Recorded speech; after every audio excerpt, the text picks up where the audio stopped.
So we hooked the trailer up super fast, and we've got some time to kill. So we're going to talk about some of the highs and lows with junk removal, like money-wise and job-wise. Yeah, it's really just job-wise, because obviously... Well, it goes hand in hand, but yeah, so sometimes we get a lot of work, and we're gone all day, like 14 hours, 15 hours a day, and we're tired, and we're like, can't wait for a break. And then there's a break for like 3 days. Yeah. In the beginning, if your journey is anything like ours, you're going to get a lot of work in the first couple weeks. I don't know if people just give you work out of like, because you're cheap or because they feel bad. Yeah, it's probably both. You're probably too cheap, and they probably feel a little bad. You know, you're a brand new business owner or whatever. And so you get that first couple weeks of work out of the way, and then you kind of end up in this spot where you're learning that you got to go out and find work, and you got to figure out where that next job's coming from. And there's a lot of ways to mitigate that you'll learn, but a lot of those take dinero.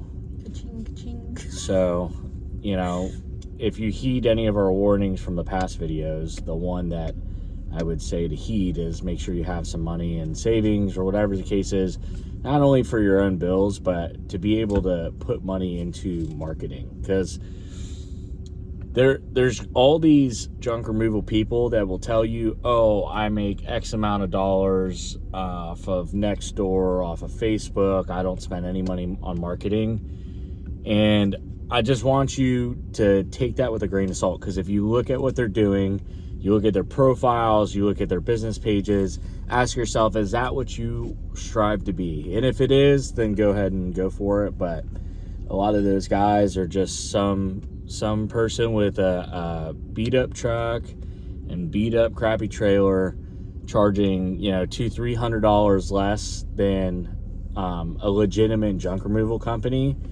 And of course you're going to get a bunch of work underbidding everybody. And that just hurts the junk removal community in general and sets bad expectations for customers on what stuff is supposed to cost. So, I don't know. Do you have anything to add to that? I guess, like, having money, like you said, saved up also allows you to do things quicker. Like, expand quicker. And money makes the world go round. And it'll make your life easier. Yeah. Having everything that you need. Not like, we should really have this for this job today, but we don't. And that's okay. Junk removal is no longer just a side hustle that anybody can get into and make $100,000. That is not what junk removal is anymore.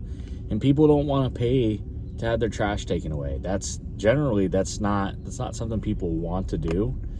Ran into a customer like that yesterday. She just, I don't want to pay this much. And I said, I understand, but you have to. And she did have to, because otherwise she had no way of getting rid of the trash. So it's kind of, make sure that you're providing good service and you're providing good value, but don't undercut yourself just to get work, because that's just not, it ends quickly. So I don't know. What, you have any advice about staying even keel? Because I get pretty stressed out when we don't have work. Even now, I still get stressed out a bit. I think I've always, like, since I started working and since I knew anything about money, I knew, like, if I make this amount in this amount of time, even if I don't have work for this amount of time, I'm gonna survive. So then with us, like, we make more money, I would say, than we need to survive right now. Yeah, we do. And it's not just about surviving, but that's the thing that keeps me, like, sane. Yeah, so because it doesn't make me freak out for, like, just being able to survive. So then I'm just like, okay, well, it's gonna come eventually. Like, the extra is gonna come. Yeah. So yeah, you gotta stay even keeled. Don't get your panties in the twist right off the bat. Like, there are gonna be days where you just don't work, and we're working towards getting to the point where we have enough jobs where that's not the case. We don't want that to be the case.